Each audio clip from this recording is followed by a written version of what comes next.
você, responsável técnico, você vai criar um documento de checklist.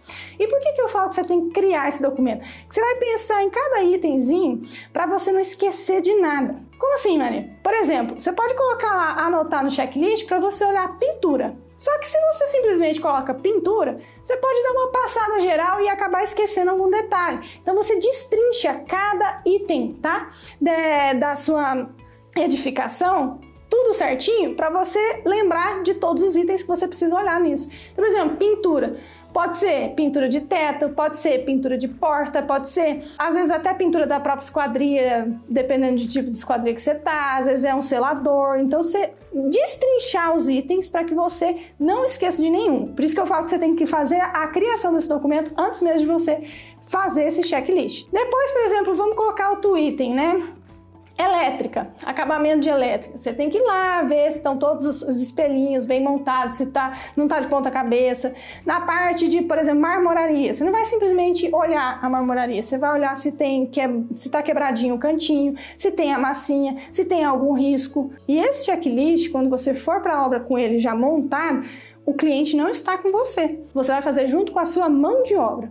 Então você vai lá e você vai como um crítico realmente, sabe? Um crítico mesmo, com todo o respaldo de responsável técnico e com um olhar também como se você estivesse comprando. E por que eu falo isso? Porque pensa você como cliente e eles não têm respaldo técnico, eles não têm conhecimento técnico. Então pode ser que muitas das vezes algum defeitinho, porque às vezes a gente está no final da obra e a gente, poxa, fiz todo o controle, fiz tudo o que tinha que fazer, a obra está perfeita, se ele achar alguma coisa vai ser uma coisinha ou outra que não tem problema.